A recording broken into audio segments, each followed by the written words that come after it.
So I'm consistently getting accusations that I cheat in Destiny 2. I get messages saying they're going to report me. I get comments in the YouTube videos saying there's things that are suspicious in the gameplay. And even recently I had a guy in chat who was so convinced I was using a Zim or a Cronus that he insisted that I grab my webcam and turn it around to face my console so he could see the USB ports both on the front and on the back of the console, because he was certain that it was going to be the gotcha moment to prove that I'm a no-good, washed-up dad gamer up to malarkey, tomfoolery, and some sinister shenanigans.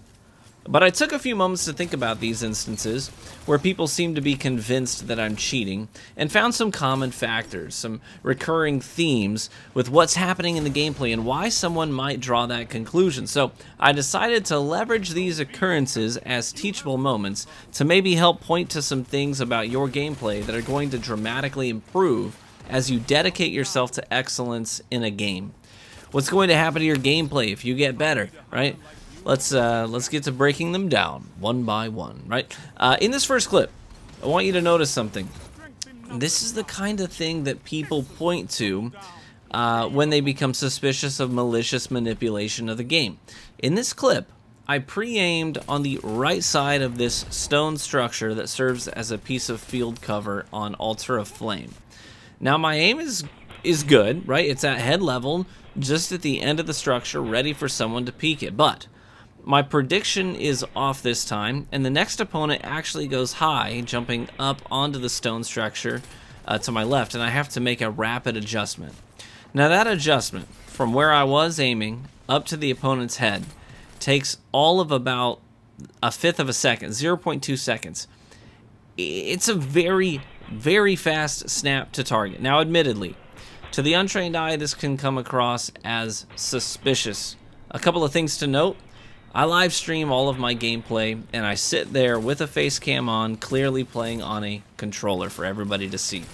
Anyone who sincerely knows the difference between controller and M&K gameplay can tell the difference between the two inputs with ease. Another thing worth noting, with cheats on, usually you'd see the player not ADS in prediction. They almost always start from the hip and snap to target and ADS at the same time. If not, they jump from target to target without ever leaving ADS.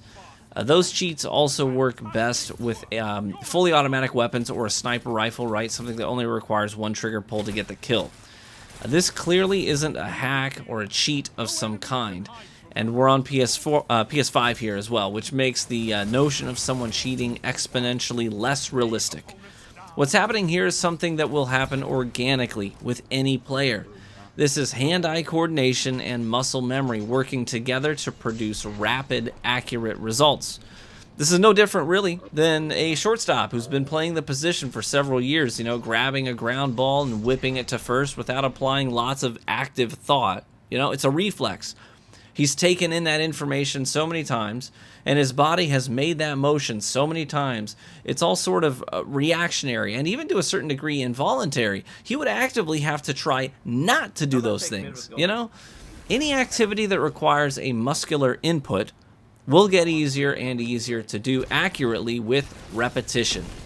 And I've been playing games professionally for almost a decade now, and recreationally for about 27 years. Making a quick adjustment to a target is a natural thing at this point for me.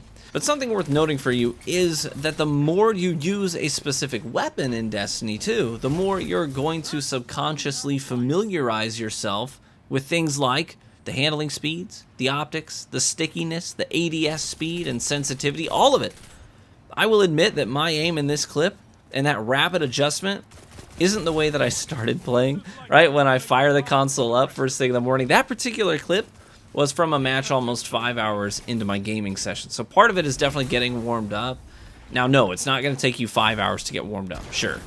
But a few matches of dedicating yourself to a specific setup is a great way to make sure that you're on the top of your game. Moving on to the next major criticism I get when people are sussing on me for being a potential cheater. One of the most common things I hear is, how could you possibly have known he was going to be there, right? Or how could you possibly have known he was going to peek that, right? They see me set my sights on a location where there is no visible threat, and then an opponent appears, and I immediately start shooting them. Many players look at this, and they immediately start to question the legitimacy of my pre-aiming. I must have wall hacks on. I can see players through walls. Now, to their credit, this is definitely something that has been done in the past by streamers even.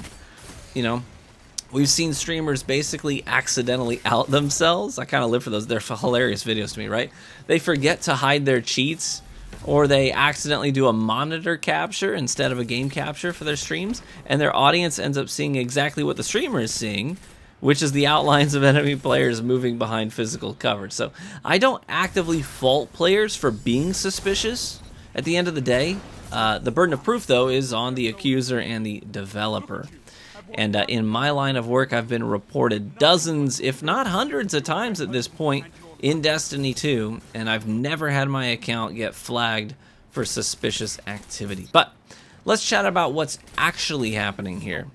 There are a few factors for why I'm able to make prediction plays like this regularly. First, I know these maps. I know the most heavily trafficked areas. I know where players like to post up. I know the routes in and out of the spawns. I know which positions of the map have open sight lines to the control points and to the heavy spawns. I know the terrain, the shape of the landscape, the places where there's differences in elevation, and more. Think of it like your computer running multiple programs. Your brain's kind of like this.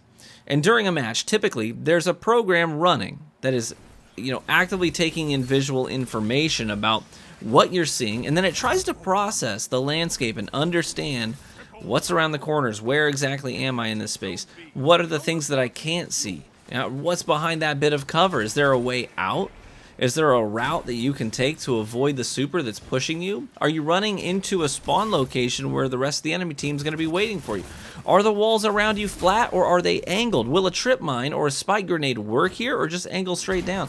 The program your brain is running is trying to establish that knowledge by processing the information that is being input, right? But I've played these maps so many times now that I don't need to run that program. That knowledge was established and solidified a long time ago, and that frees me up to process other information instead. My reaction speeds are faster because of it, right? It's like your PC's not getting bogged down by running another app, right? And this is true for any player who familiarizes themselves with the arenas that they're going to be fighting in. All right, the second factor besides that is that I'm very tuned into the audio cues in this game. This is something that goes largely unnoticed. In fact, I actually see criticism about audio cues in Destiny, and I can't get behind that criticism because this game has an audio cue for literally everything. For readying a weapon, I can tell when somebody switches to a last word. I don't have to see it. I just need to be close enough to hear the audio, and I will know that that player has a last word ready for me. And so that's going to influence my decision making.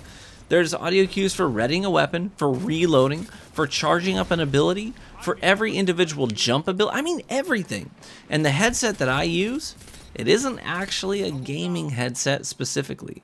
The headset that I wear while playing Destiny it's a several $100 headset that's used for mixing audio in a studio setting. It's a Blue Mixify headset. It was designed to highlight individual layers of audio and make all audio feel distinct from other audio sources, right? This is a huge boon. Now, you don't have to have a studio quality headset, but having a good, high quality audio source is absolutely massive. I can predict what's happening a lot of times based on what I can hear. There's a play in this video, for example. There's a play in this video on Anomaly, where I throw a trip mine near one target, but then I immediately take off, run into the right. I run up the stairs to my right. I take a hard left away from the center of the map where I could be running into a different opponent. I take a hard left through a doorway so that I can bait my pursuer into a tight choke point. And then I pull a 180 and land a throwing knife right between the eyes. Now, the most important factor for that play, it was my audio. I could hear the whooshing audio cue that the game gives you to let you know that a Titan has a shoulder charge ready, right? They're trying to shoulder charge someone. Attention. I heard that audio cue, that whooshing behind me, and I know without ever seeing the opponent, I know I know what they are. I know it's a Titan. I know he has a melee ability that he's trying to line up on me, and he's bearing down on me, ready to take me out with a one-hit melee ability that requires a reckless straight line movement. And I capitalize on that knowledge, all because I heard an audio cue and I knew my brain could process what it was and what it means for my engagement. So one of the biggest tips that I can give you is make sure that you're learning to read the information that's given to you. Learn where people spawn at, where they like to post up. When you hear a sound, start asking the very important question, what is that? And what does that mean for how should I be prepared for it, right? All of these things are going to start to make you a much, much better player. A lot of these things circle back to a term we like to throw around called game sense. I've got a video I posted a few seasons ago breaking down that term and how it relates to Destiny specifically. It might be worth a watch as a refresher course. I bet if you just typed in True Vanguard game sense into the YouTube search bar, it'd probably pull it up as the top result. But I'll try to remember to put a link in the description or in the pinned comment for you, just so you don't have to do that extra work. But anyways, that might be good as a refresher course. It might help you have a deliberate focus in your next gaming session on things that you should be looking for and considering. When you start to factor a well-established game sense into your gaming sessions, you're going to start seeing some remarkably consistent results. You've seen this gameplay. I don't play campy or slow. I tend to go where the action is, and I try to capitalize on it. And that has led me to now close to 600 we ran out of medals in Destiny 2. Disciplining yourself to know the game, the maps, and your loadouts will produce results that will make you happy that you took the time to grow. So thanks for watching the video. I hope that you found it entertaining.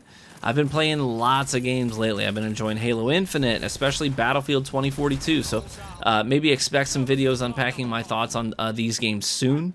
And please feel free to check out my other VOD content uploaded regularly, daily actually, on TrueVanguard.com. And check out my True Vanguard Clips channel for some fun short videos highlighting some of the funniest or most explosive plays during the week. I'll put a link to that channel in the description.